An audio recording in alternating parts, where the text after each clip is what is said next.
সবাইকে নমস্কার। এমডি আকরাম bike ambulance page এবং যারা ডিএল নিউজ থেকে দেখছেন, আপনাদের ভালোবাসা এবং আপনাদেরকে জানাই প্রণাম। আপনারা জানেন আমি 48 নম্বর জাতীয় সড়ক অথবা গ্রাম এলাকা অথবা চা বাগান এলাকা আমরা কাজ করে থাকি। বিশেষ করে আমার যে ফোকাস থাকে 48 নম্বর জাতীয় সড়কে। আপনারা জানেন পরপর বেশ কয়েকটি ঘটনা ঘটে গিয়েছে। এই 7 দিনের ভেতরে, বিশেষ করে এই 7 দিনের ভেতরে অনেক কয়টি দুর্ঘটনা ঘটেছে। বীরপাড়া থেকে শুরু করে আপনাদের হোলং পর্যন্ত, বীরপাড়া থানা এবং মাদারি থানা এলাকায়।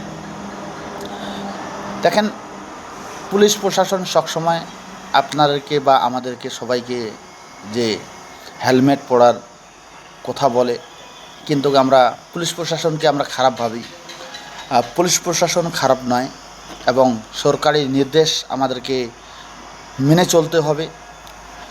এখন আমাদের মুখ্যমন্ত্রী রয়েছে শুভেন্দু অধিকারী, উনিও কড়া নজরদারি সবাইকে দিয়েছেন ভালোর জন্য। কারণ বিশেষ করে বাইক চালক অথবা 4 চাকা চালকের সবাইকে বিশেষ করে একেবারে কড়া নির্দেশ দিয়েছেন, আপনারা ভালোভাবে গাড়ি চালাবেন, পরিবারের কথা মাথায় রেখে গাড়ি চালাবেন, অথবা আপনারা সবসময় শান্তিপূর্ণভাবে গাড়ি চালাবেন।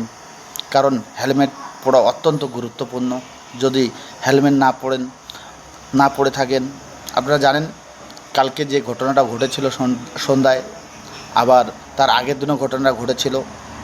আমাকে অনেক লোক, কথাটা শুনে হাসিও পায়, আমাকে অনেক লোক বলে, আকরাম ভাই আপনি কি করে খবরগুলো পান, সেই সময় পৌঁছান? দেখেন, বীরপাড়া মাদারিহাট ব্লকে আমার কাজ করতে বেশ কয়েক বছর ধরে আমি কাজ করছি। আমার কাছে বিভিন্ন জায়গার দাদা ভাই বন্ধুদের নাম্বার রয়েছে, আমাকে ফোন করে।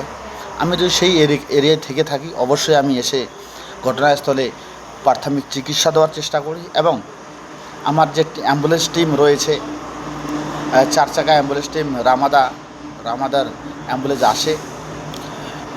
এবার আশা করছি আমিও যদি আমাদের মাননীয় মুখ্যমন্ত্রী কাছে আবেদন করব, একটা অ্যাম্বুলেন্স অত্যন্ত গুরুত্বপূর্ণ, বা 2 চাকা অ্যাম্বুলেন্স দিয়ে আমরা ইমিডিয়েটলি ফার্স্ট এড এবং নর্মাল পেশেন্টকে আমরা নিয়ে যেতে পারি হাসপাতালে।